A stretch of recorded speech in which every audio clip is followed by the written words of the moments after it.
Welcome my dear रॉकर्ट्स। क्या आपको जादू देखना पसंद है? उम्मीद करता हूँ सभी को पसंद होगा, लेकिन अगर बात की जाए काले जादू की तो आप सबको इससे डर लगता होगा। तो रॉकर्ट्स, आज मैं हाजिर हूँ आप सबके बीच ऐसी ही दमदार काले जादू के ऊपर एक मूवी को लेकर जिसका नाम है माउरी पोलीमेरा। तो चलिए शुरू करते हैं कहानी को। मूवी की होती है शुरुआत और हम एक आदमी को देखते हैं जो ब्लैक मैजिक कर रहा होता है। वो आदमी एक लड़की के पुतले पर मैजिक कर रहा है। ये दृश्य देखने में सच में काफी डरावना है। यहीं से होता है सीन चेंज और हम एक औरत को देखते हैं जिसका नाम रामुला है। रामुला पानी के टैंकर से पानी लेने के लिए टैंकर के मालिक जो कि सरपंच का आदमी है उसे पैसे देते हुए कहती है, ये लो तुम्हारे आज के 3 रुपया, अब मुझे पानी लेने दो। टैंकर का मालिक बोलता है, ये तो आज के पैसे हैं, कल जो तुमने पानी लिया है उसके पैसे कौन देगा? वो भी कह देती है कि मैं भूल गई थी, जल्दी दे दूंगी। लेकिन उस पानी के टैंकर का मालिक रामुला को काफी गंदी नजर से देखता है। रामुला भी उसे ऐसा करते हुए देख लेती है, लेकिन वो बेचारी कुछ कर नहीं सकती क्योंकि वो टैंकर का मालिक सरपंच का आदमी है और रामुला के गांव में उसके सरपंच के खिलाफ आवाज उठाने वाला कोई नहीं होता। इस वजह से रामुला को भी ये सब कुछ सहना पड़ता है। रामुला के पीछे एक दूसरी औरत लक्ष्मी खड़ी होती है। दोनों पानी को लेकर घर आते हैं। रामुला के पति का नाम बैलीजा है और लक्ष्मी के पति का नाम कोमिरी। कोमिरी और बलाइजा दोनों भाई हैं। इन दोनों का एक और भाई है जिसका नाम जांगा होता है। कोमिरी और बलाइजा तो दोनों ऑटो ही चलाते हैं और उनका छोटा भाई जांगा अभी पुलिस बनने की पढ़ाई कर रहा है। रामुला भी बलाइजा से परेशान होती है, कहती है कि पता नहीं वो कौन सा समय था जब मैंने तुमसे शादी कर ली, क्योंकि तुम्हें तो बस अपने शराब से ही मतलब है, मुझसे कोई मतलब ही नहीं है। यहाँ हमें पता चलता है कि बलाइजा शराब का सेवन बहुत ज्यादा करता है और उसकी इसी हरकत की वजह से रामुला उससे काफी परेशान रहती है। इसके बाद हम देखते हैं कि रामुला जांगा को सारी बातें बता रही होती है कि कैसे सरपंच का आदमी मुझे गंदी नजर से देख रहा था। रामुला जब जांगा को ये सब कुछ बता रही होती है तभी लक्ष्मी भी सुन लेती है। इधर जांगा ये सब कुछ सुनकर काफी गुस्से में आ जाता है और सरपंच के आदमियों को पीटने के लिए चला जाता है, लेकिन तभी लक्ष्मी उसे रोक देती है। वो कहती है कि तुम्हें क्या जरूरत है, सरपंच के आदमी बड़े खतरनाक है, उनसे मत उलझो, हम उनसे नहीं जीत सकते और तुम ये सब कुछ कोमरी को भी नहीं बताओगे, समझे? जांगा लक्ष्मी की बात मानना तो नहीं चाहता, लेकिन उसे मजबूरन अपनी भाभी की बात माननी ही पड़ती है। अगले सीन में हम बलाइजा और जांगा को एक साथ साइकिल चलाते हुए देखते हैं। जांगा कहता है, तुम्हारे पास तो ऑटो है और तुम मेरे साथ साइकिल में क्यों जा रहे हो? बलाइजा बोलता है कि मुझे घर के लिए सब्जी लेनी है, तो अगर सब्जी खराब निकली तो मेरी बीवी मेरा जीना हराम कर देगी। अभी ये लोग बात कर ही रहे होते हैं कि बलाइजा की नजर एक रोड पर पड़े कुछ सामान पर पड़ती है और उस सामान को ब्लैक मैजिक करते टाइम यूज किया जाता है। बलाइजा ये देखकर घबरा भी जाता है कि कहीं कुछ गलत ना हो इसमें। वो जांगा से कहता है, अपनी साइकिल घुमा लो, हम दूसरे रास्ते से जाएंगे। लेकिन जांगा उसकी बात को इग्नोर करता है क्योंकि वो इन सब चीजों को मानता ही नहीं। लेकिन बलाइजा के दबाव डालने पर उसे मजबूरन अपनी साइकिल को दूसरे रास्ते से ले जाना पड़ता है। पर तभी उस रास्ते से कोमेरी ऑटो लेकर जा रहा होता है और वो अपने ऑटो को रोड पर पड़े उस काले जादू वाले सामान पर से लेके जाता है। ऐसा करते हुए उसे बलाइजा और जांगा देख लेते हैं। अब बलाइजा ये देखकर घबरा जाता है कि इससे कहीं कोई अनहोनी ना हो जाए, लेकिन फिर जांगा उसे समझा बुझाकर अपनी बात में फंसा लेता है। अगले सीन में हम कोमेरी को देखते हैं जो रात को ऑटो चलाकर अपने घर आता है। वो अपने घर पर बैठकर खाना खा रहा होता है, तभी उसे एक कॉल आती है। वो भागता भागता पुलिस स्टेशन जाता है। पुलिस स्टेशन में कोमेरी के अंकल उनकी बेटी सरपंच के एक आदमी के खिलाफ कंप्लेन करने के लिए बैठे होते हैं। कोमेरी उनके पास जाता है तो पता चलता है कि उसके अंकल की बेटी शहर में पढ़ाई करती है और कुछ दिनों की छुट्टी में वो अपने गांव आई थी, तो सरपंच के एक आदमी ने बाइक से उसे धक्का दे दिया और उसके खिलाफ बोलने पर उसकी पिटाई भी की। अब कोमेरी उन्हें समझाता है कि आप लोग यहीं रुकिए, मैं अंदर उनसे बात करके आता हूँ। इसके बाद कोमेरी अंदर जाता है। अंदर सरपंच का आदमी और उस थाने का इंस्पेक्टर होते हैं। सरपंच का आदमी कोमेरी की तो पिटाई कर देता है और कहता है कि तेरी इतनी औकात बढ़ गई कि तुम मेरे खिलाफ कंप्लेंट करोगे। अब कोमेरी उससे बहुत डर जाता है और उस आदमी से माफी मांगते हुए कहता है, वो लड़की शहर की है, वो यहाँ के नियम कानून को नहीं जानती, आप उसे माफ कर दीजिए। इसके बाद वो आदमी कोमरी को वार्निंग देते हुए छोड़ देता है कि अगर आगे से ऐसा हुआ तो तुम्हारे पूरे परिवार को मार डालूंगा। अब इधर हम देखते हैं कि जांगा का सिलेक्शन पुलिस में हो गया है और वो अपने भाइयों से मिलकर अपने पुलिस की एक दिन की ट्रेनिंग के लिए गाँव से बाहर चला जाता है। रात को कोमरी और बलाइजा एक ढाबे पर खाना खाते हैं। कोमरी खाना खाकर अपने घर चला जाता है, लेकिन बलाइजा बगल के ढाबे में बैठकर शराब पीने लगता है और नशे में सरपंच के आदमी के साथ भिड़ भी जाता है। उसके बाद तो सरपंच का आदमी बलाइजा को खूब मारता है और सरपंच के घर में ले जाकर उसे बांध देता है। अगली सुबह कोमेरी भागते भागते अपने भाई को छुड़ाने के लिए सरपंच के घर जाता है। सरपंच से कहता है कि मेरे भाई को छोड़ दीजिए, वो नशे में किससे उलझ गया उसे खुद भी पता नहीं। लेकिन सरपंच उसकी कोई बात नहीं सुनता। थोड़ी देर बाद रामुला वहां पर आती है और सरपंच से अपने पति को छोड़ने की भीख मांगती है। सरपंच बलाइजा को छोड़ने के लिए मान जाता है, लेकिन वो एक शर्त रखता है। वो कहता है कि तुम जैसे लोगों के आने से मेरे घर गंदा हो गया है, तुम्हें अपनी साड़ी के पल्लू से मेरे घर को साफ साफ करना होगा, उसके बाद तुम अपने पति को ले जा सकती हो। रामूला के पास कोई दूसरा चारा नहीं होता, इसलिए वो ऐसा ही करती है जैसा सरपंच ने बोला होता है। और फिर बिलाइजा और कोमरी की आंखों में आंसू आ जाते हैं, क्योंकि सबके सामने उसकी घर की इज्जत यूं ही नीलाम हो रही है। इसके बाद रामूला बिलाइजा को लेकर घर आ जाती है। अब बिलाइजा रामूला से वादा करता है, आज के बाद मैं कभी शराब नहीं पीऊंगा। उसी वक्त जांगा अपनी ट्रेनिंग कंप्लीट करके वापस आता है और सबको बताता है, अब मैं एक पुलिस कांस्टेबल बन गया हूँ। सभी बड़े खुश होते हैं। अब जांगा बिलाइजा के निशान को देखकर उससे सवाल करता है कि ये सब कुछ कैसे हुआ, लेकिन बिलाइजा और सभी घर वाले झूठ बोल देते हैं कि उसका एक छोटा सा एक्सीडेंट हुआ था। अगले दिन जांगा अपनी ड्यूटी ज्वाइन कर लेता है, लेकिन उस पुलिस स्टेशन का माहौल काफी खराब होता है जहां जांगा की ड्यूटी होती है। वहां का इंस्पेक्टर एक करप्ट आदमी है, इसलिए वो जांगा से ढंग से बात तक नहीं करता और उसे पुलिस के काम में लगाने के बजाय अपने घर के लिए कुछ सब्जी लाने का काम देता है। जांगा वैसा करना तो नहीं चाहता, लेकिन मजबूरन उसे अपने सीनियर इंस्पेक्टर की बात माननी पड़ती है। और जब जांगा सब्जी लेने के लिए जाता है, तभी उसे उसके अंकल का कॉल आता है, जो कि एक ज्योतिष होते हैं। उसके अंकल कहते हैं कि जांगा कोमरी का ध्यान रखना, उसका समय अभी बहुत खराब चल रहा है। जांगा इससे बहुत घबरा जाता है। तभी वो देखता है कि सरपंच अपनी गाड़ी से कहीं जा रहा है और अचानक उसकी कार का एक्सीडेंट हो जाता है, जिसमें सरपंच मारा जाता है। यहाँ जांगा और बिलाइजा कोमरी के पास खुशी खुशी जाते हैं, क्योंकि उनका दुश्मन सरपंच अब इस दुनिया में नहीं है। वो दोनों कोमरी को सरपंच की मौत की खबर देते हैं, लेकिन कोमरी बिलाइजा और जांगा को डांटते हुए कहता है, ये सब ठीक नहीं है, हमें किसी की मौत का मजाक नहीं उड़ाना चाहिए। ये बोलकर कोमरी वहां से चला जाता है। अगले दिन जांगा अपनी ड्यूटी पर होता है, तभी उसे लक्ष्मी का कॉल आता है। वो कहती है, कोमरी रात से गायब है और अभी तक घर नहीं लौटा। ये सुनकर जांगा को अब अपने भाई की चिंता होती है। तभी उसे अपने अंकल की बात याद आती है कि कोमरी का बुरा वक्त चल रहा है। अब जांगा और बिलाइजा कोमरी को ढूंढने निकलते हैं, लेकिन कोमरी का कहीं भी कुछ पता नहीं चलता। वो पूरे गांव में छानबीन करते हैं। फिर एक शमशान में कोमरी का सर का कंकाल, उसकी चप्पल, उसकी लुंगी मिलते हैं। ये देखकर दोनों समझ जाते हैं कि कोमरी मर चुका है। कोमरी के मरने की खबर वहाँ के लोकल न्यूज चैनल कवर करते हैं। न्यूज चैनल पर बताया जाता है कि कोमरी पर किसी ने ब्लैक मैजिक करके उसे मार डाला। धीरे धीरे कोमरी की मौत की खबर पूरे गांव में फैल जाती है। और यहाँ हम कहानी का एक फ्लैशबैक देखते हैं, जिसमें हमें कहानी की दूसरी मेन कैरेक्टर कविता को दिखाया जाता है। कविता के फादर इन लॉ का नाम रमेश है और रमेश गांव का एक बहुत ही बड़ा जमींदार है। कविता प्रेग्नेंट होती है, इसलिए उसकी फैमिली और स्पेशली उसका पति उसका बहुत ही ख्याल रखते हैं। उसे घर में कोई भी काम करने नहीं देते। एक बार जब कविता का पति कविता को मार्केट ले जाने वाला होता है, तभी कविता के पेट में बहुत पेन होता है। फिर कविता की फैमिली उसे हॉस्पिटल लेके जाती है, जहाँ डॉक्टर से सबको पता चलता है कि कविता का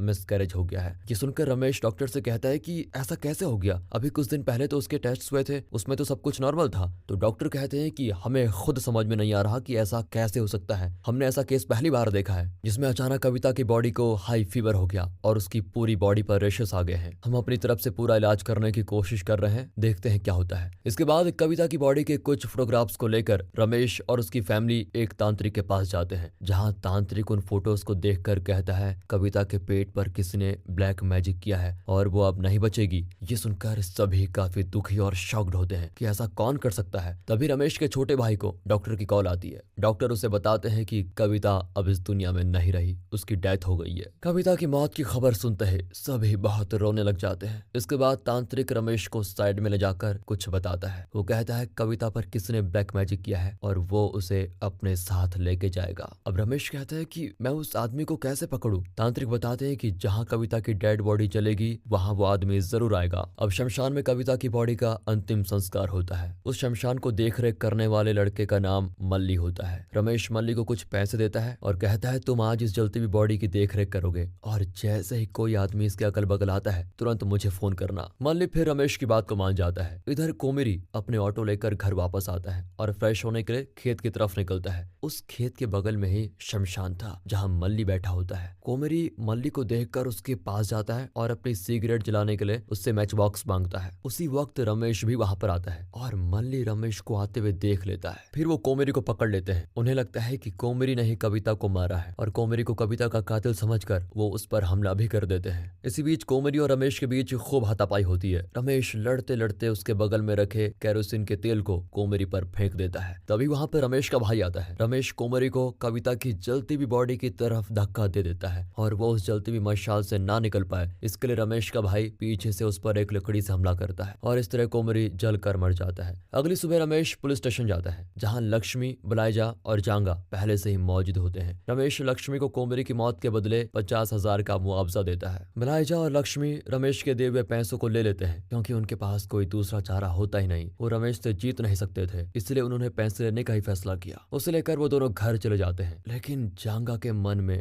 बदले की आग कम नहीं होती। वो हर हाल में रमेश से बदला लेना चाहता था, इसलिए अगले दिन वो रमेश का पीछा करना शुरू कर देता है और रात में एक सुनसान इलाका देखकर जांगा रमेश के सामने आ जाता है और कहता है कि तुमने मेरे भाई की जान क्यों ली। इसके तुरंत बाद ही जांगा रमेश पर हमला कर देता है। दोनों के बीच खूब हाथापाई होती है। हाथापाई के दौरान जांगा रमेश से कहता है कि तुमने मेरे भाई की जान क्यों ली। रमेश कहता है तुम्हारे भाई ने मेरी बहू पर ब्लैक मैजिक करके उसकी जान ली, इसलिए मैंने उसे अपनी बहू की बॉडी के साथ ही जलाकर मार डाला। अब जांगा ये सब सुनकर काफी गुस्से में आ जाता है। वो कहता है कि क्या तुमने मेरे भाई को काला जादू करते हुए देखा है। रमेश कहता है नहीं देखा तो नहीं, लेकिन मुझे उस पर शक हुआ, मैंने उसे मार दिया। जांगा रमेश की बात सुनकर और भी ज्यादा गुस्सा होता है और उसे खूब पीटता है। अगले दिन जांगा एक वकील के पास जाकर रमेश के खिलाफ केस फाइल करता है, लेकिन वकील जांगा का केस फाइल करने में मदद तो करता है लेकिन रमेश के खिलाफ केस लड़ने से इनकार कर देता है, जिस वजह से जांगा खुद ही अपना वकील बनकर जज के सामने पेश होता है। जांगा के साथ लक्ष्मी भी कोर्ट में मौजूद होती है। उसके अपोजिट में रमेश और उसके भाई अपने वकील के साथ होते हैं। अब कोर्ट की कार्यवाही शुरू होती है। जज के पूछने पर जांगा रमेश पर इल्जाम लगाते हुए कहता है सर, रमेश ने मेरे भाई की जान ली। लेकिन रमेश का लॉयर अपने क्लाइंट के बचाव में कहता है सर, कौन है ये लोग जो रमेश पर इल्जाम लगा रहे हैं। रमेश तो इन लोगों से पहली बार मिल रहा है। अब रमेश के वकील के ये बोलते ही जांगा और रमेश के बीच बहस शुरू हो जाती है। तो जज कोर्ट का माहौल बिगड़ता हुआ देखकर कोर्ट को अगली तारीख के लिए पोस्टपोन कर देते हैं। ये केस कोर्ट में जाने पर मीडिया में भी कवर हो जाता है, जिससे पूरे गांव में लोगों को इस केस के बारे में सब कुछ पता चल जाता है। सभी अपने अपनी राय पर देते हैं। इधर जांगा लगातार रमेश के खिलाफ सबूत इकट्ठा करने में लगा हुआ है। अब दूसरी हियरिंग में रमेश का वकील कोर्ट में जांगा को उसकी बात साबित करने को कहता है। वो जज से कहता है कि सर, कोमेरी का मर्डर अगर रमेश ने किया है तो जांगा कोई सबूत पेश कर दे जिससे ये साबित हो जाए कि कोमेरी का मर्डर रमेश ने ही किया है। जांगा जज से कहता है कि इस बात को साबित करने के लिए मेरे पास वैसे अभी कोई सबूत तो नहीं है, क्योंकि शमशान वाला लड़का मल्ली ही इस केस का विक्टिम है, लेकिन मर्डर के बाद वो यहाँ से गायब है। हो सकता है इन लोगों ने उसे डरा धमकाकर कहीं भगा दिया हो या फिर मार दिया हो, पर मेरे पास एक वीडियो है जिसको देखकर सब कुछ क्लियर हो जाएगा। उसके बाद जांगा जज को वो वीडियो दिखाता है। उस वीडियो में पुलिस स्टेशन की रिकॉर्डिंग होती है जब रमेश लक्ष्मी को 50,000 रुपए मुआवजा दे रहा था। जज को वीडियो को देखकर काफी हैरानी भी होती है। अब रमेश का वकील बोलता है कि सर, इस वीडियो में रमेश जो पैसे लक्ष्मी को दे रहा है वो तो सिर्फ लक्ष्मी की मदद करने के लिए ऐसा कर रहा था ताकि कोमेरी की मौत के बाद वो औरत अपना गुजर बसर कर सके। अब रमेश के वकील की बात सुनने के बाद जज कहते हैं रमेश इतना सीधा तो है नहीं जो वो ऐसे ही किसी को पैसे दे देगा, इसमें जरूर कोई बात है। मैं एक कमेटी बना रहा हूँ जो अब इस केस को इन्वेस्टिगेट करेगी और मेरा फाइनल जजमेंट 21 को मिलेगा। इसके बाद जज एक कमेटी को ये केस हैंड ओवर करने को कहती है। वो लोग इस पर इन्वेस्टिगेट करते हैं। इधर जांगा भी अपनी इन्वेस्टिगेशन चालू रखता है और मामले की जड़ तक जाता है। अब आ चुका है फैसले का दिन और फैसला जांगा के फेवर में जाता है। जज बोलते हैं कि मेरी बनाई हुई कमेटी ने ये साबित कर दिया है कि बिना किसी वजह के रमेश ने कोमेरी का मर्डर किया। पर तभी जांगा कहता है कि मैं अब ये केस वापस लेना चाहता हूँ, क्योंकि मुझे किसी को सजा नहीं दिलानी, क्योंकि रमेश की सजा काटने से मेरा भाई वापस तो नहीं आएगा। मैं बस इतना चाहता हूँ कि रमेश को अपनी गलती का एहसास हो। अब जांगा की ये बात सुनकर जज और उसके साथ मौजूद वहाँ के लोग बहुत ही शॉकिंग होते हैं कि आखिर जांगा ऐसा कर क्यों रहा है। वो अपने भाई के कातिल को सजा क्यों नहीं देना चाहता। लक्ष्मी भी उसे रोकने की कोशिश करती है, लेकिन जांगा उसकी बात भी नहीं सुनता और अपने घर वापस आ जाता है। घर आने के बाद लक्ष्मी और बलाइजा उससे बोलते हैं कि आखिर तुमने ऐसा किया क्यों, तुमने तुम्हारे भाई के हत्यारे को सजा से क्यों बचा लिया, तुम आखिर कर क्या रहे हो, तुम उसके भाई नहीं हो सकते। ये सुनते ही जांगा सारी बात बताता है। वो कहता है कि कविता का मर्डर मेरे भाई कोमरी नहीं किया है। ये सुनकर बलाइजा और लक्ष्मी हैरान हो जाते हैं। फिर जांगा उन्हें सारी सच्चाई बता देता है। वो बोलता है कि मैंने अपने अंकल से बात की, उन्होंने मुझे ब्लैक मैजिक करने वाले लोगों की कुछ आदतें बताई। उसके बाद मेरी इन्वेस्टिगेशन से मुझे पता चला उस रात जब कोमरी फ्रेश होने के बहाने शमशान गया तो वहाँ वो मल्ली से मिला और उससे बोला तुम्हें मेरा एक काम करना होगा, तुम्हें ये देखना होगा कि यहाँ कोई ना आए और इसके लिए मैं तुम्हें पैसे दूंगा। मल्ली तो मान गया। तब कोमरी एक लाल कपड़े से अपने चारों तरफ एक घेरा बनाकर खुद को ढक लेता है और अपना काम शुरू करता है, लेकिन तेज हवा के कारण उसका लाल कपड़ा गिर जाता है। तब मल्ली कोमरी की सच्चाई को देखता है। वो देखता है कि कोमरी किसी पुतले पर ब्लैक मैजिक कर रहा है और ये वही सीन है जो हमें मूवी की शुरुआत में दिखाया गया था। मल्ली फिर कोमरी का एक वीडियो बना लेता है और रमेश को भेजने लगता है। तभी अचानक कोमरी आ जाता है। कोमरी के आते ही मल्ली का फोन उसके हाथ से छूटकर गिर जाता है। अब मल्ली कोमरी से कहता है ये सब कुछ क्या है। कोमरी जवाब देता है कि मैंने तुम्हें पैसे इसीलिए दिए थे ताकि तुम मुझसे कोई सवाल न करो। तभी वहां पर रमेश आ जाता है और फिर रमेश और कोमरी के बीच लड़ाई होती है और कोमरी जलकर मारा जाता है। जांगा की बात पर बलाइजा को विश्वास नहीं होता तो जांगा बलाइजा को वीडियो दिखाता है जिसमें कोमरी ब्लैक मैजिक कर रहा है। जांगा कहता है कि मैं वहां उस शमशान घाट में इन्वेस्टिगेट करने गया, वहां मुझे मल्ली का फोन मिला, उसमें मैंने ये देखा। अब बलाइजा उस वीडियो को देखकर काफी घबरा जाता है और बोलता है कि आखिर कोमरी ने ये सब सीखा कहाँ और आखिर कोमरी का कविता से क्या रिश्ता है। फिर यहाँ हम कहानी का एक और फ्लैशबैक देखते हैं जिसमें दिखाया जाता है कि कोमरी अपने स्कूल के दिनों में एक लड़की से प्यार करता था और वो लड़की भी कोमरी से प्यार करती थी। एक दिन जब कोमरी अपने प्यार का इजहार करने उस लड़की के पास जाता है और उससे अपने दिल की बात कहने ही वाला होता है, तभी वहां पर उस लड़की के घर वाले आ जाते हैं और उससे सवाल करने लगते हैं कि तुम यहाँ पर क्या कर रही हो। वो लड़की कोमरी का नाम बता देती है और बोलती है कोमरी मुझे यहाँ लेकर आया। जिसके बाद कोमरी को खूब मार पड़ती है और उसे स्कूल से भी निकाल दिया जाता है। उसके बाद कोमरी अपनी पढ़ाई छोड़कर अपने अंकल से काला जादू सीखता है जिससे वो भी ताकतवर बन जाए। और ऐसे ही एक दिन कविता जब अपने पति के साथ कोमरी के ऑटो में बैठती है तो कोमरी को कविता को देखकर अपने बचपन का प्यार याद आ जाता है, इसलिए वो उस पर करता है जादू और उसे मार डालता है। लक्ष्मी ये सारी बातें सुनकर काफी रोती है। उसे समझ में नहीं आता आखिर उसका पति उसे छोड़कर किसी और औरत से कैसे प्यार कर सकता है। अब बलाइजा लक्ष्मी को समझाता है आखिर कौन ये जानता था कि कोमरी किसी की भी जान ले सकता है। फिर जांगा उसको एक और सच्चाई बताता है। वो कहता है कोमरी ने सिर्फ एक नहीं बल्कि गाँव के बहुत सारे लोगों की जान ली है और उसने ही सरपंच को भी मारा है। कोमरी के काले जादू की वजह से ही सरपंच की गाड़ी का एक्सीडेंट हुआ था और उसकी जान चली गई थी। अब लक्ष्मी कहती है आखिर उसे क्या हासिल हुआ किसी की जान को लेकर, बदले में उसकी भी तो जान चली गई। तो यहाँ जांगा एक और सच्चाई बताता है। वो कहता है कि कोमरी ने गलत तो किया लेकिन उसे अभी तक उसकी सजा नहीं मिली, कोमरी अभी भी जिंदा है। ये सुनकर मानो बलाइजा और लक्ष्मी को बहुत बड़ा झटका लगता है और यहाँ पर कहानी वापस से पास्ट में जाती है जहाँ रमेश और कोमरी के बीच लड़ाई हो रही थी। कोमरी रमेश से खुद को छुड़ाकर भाग जाता है पर तभी मल्ली उसके सामने आ जाता है और कोमरी उसे जलती हुई आग में धक्का दे देता है। मल्ली को जलता हुआ देखकर रमेश को लगा कि कोमरी जल रहा है। तभी रमेश का भाई पीछे से आकर एक लकड़ी से मल्ली पर हमला कर देता है और कोमरी की जगह मल्ली मारा जाता है। जांगा लक्ष्मी से कहता है कि कोमरी को सजा जरूर मिलेगी क्योंकि कानून सबके लिए एक है और ये कहकर वो वहां से चला जाता है। अब मूवी के आखिर पार्ट में हम कुछ महीने के बाद का सीन देखते हैं जहाँ कोमरी को जिंदा दिखाते हैं, उसके साथ कविता भी है और वो भी जिंदा है। इन दोनों को देखकर ऐसा लगता है जैसे ये दोनों हस्बैंड वाइफ हैं। और इसी के साथ ये मूवी यहाँ पर खत्म होती है। और दोस्तों आपसे रिक्वेस्ट है हमारे दूसरे चैनल मूवीज वेदर को भी सपोर्ट कीजिए, वहां पर हम आपको मूवी रिव्यूज देंगे, फिल्म इंडस्ट्री से जुड़े कुछ यूनिक कंटेंट देंगे, तो सब्सक्राइब करें। मिलते हैं अगली वीडियो में, तब तक के लिए गुड बाय। ये वीडियो अच्छी लगी हो, एक्सप्लेनेशन अच्छा लगा हो तो लाइक कीजिए, चैनल को सब्सक्राइब। मिलते हैं अगली वीडियो में, तब तक के लिए गुड बाय, अपना ख्याल रखिए and finally thanks for watching.